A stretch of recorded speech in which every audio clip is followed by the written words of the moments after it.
Hello there, my handy spare hands. Yesterday I taught you how to curse in New Zealand Sign Language. Today we're taking a step into the little more serious. And we're going to be looking at something which the deaf community have been fighting for and to get recognition for years and years, and it's still a bit of an uphill battle. What am I talking about? Today I'm going to be talking about something with which you may or may not be familiar, captions, and also about creating accessible content. One of the biggest misconceptions about the deaf community worldwide is that everyone can lip read perfectly, and that through lip reading you can understand everything that people are saying perfectly all the time. That is just so untrue. Even if a deaf person can lip read, by doing so, they'll only be able to access up to 30% of what is being said. And there are so many things that can make a person's lips unreadable, even for someone who is a competent lip reader. For example, facial hair, eating while talking, moving your hands and face about while talking, bad lighting, or anything which partially or completely obscures the mouth. Don't even get me started on puppets.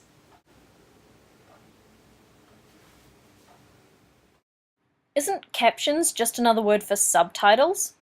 A lot of people either don't see the difference or they confuse captions with subtitles, like the ones you would see going to a foreign film. Unlike subtitles, captions explain information other than just the dialogue. They also give information about music, which quite often is a big part of setting the tone of a scene, incidental music, or things which are happening out of frame. Without captions, a deaf person has no context to help them understand what's going on in a scene. I thought the best way to make the effect of captions understandable to a hearing audience is by showing you by using a well-known TV show, and showing the different ways in which captions can make that content enjoyable for all audiences. So let's take a look at this clip first with the sound removed.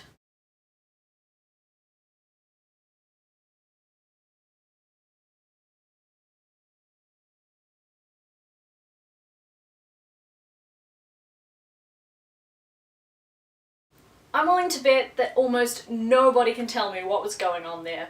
No matter how good a person is at lip reading, it is impossible to lip read cartoons. Do you think the animators have time to go through and articulate in their characters every little thing that the human mouth does while making speech-related movements? No, it takes way too long. They just make them look like they're talking, which for a hearing audience is fine, but for anybody who's lip reading, you might as well be talking gibberish. So let's take a look again with captions enabled.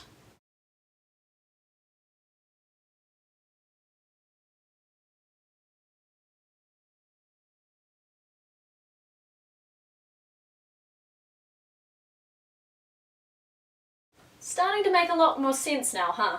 Essentially, the difference between the absence and presence of captions is like going from this Alone. Nobody ever comes over my house. No! There's someone in my house right now! Well, maybe you want to put out some snacks or something. Doesn't have to be nothing fancy. So I'd like to issue a challenge to everyone who watches this. What can you do to make your content more accessible for those who can't hear or people who don't speak English as a first language? All had a good laugh at how terrible the Google auto captions are. So how about taking the time to go in and correct them? Or better yet, how about downloading a subtitling program which will help you create an accurate caption track to go with your video or uploads? Accessible content really isn't that hard to make. It's just about understanding what the audience needs. If you have any more questions about captions, you know where to put them. Tomorrow, I have something amazing for you all. Something super special. You're gonna love it. See you later!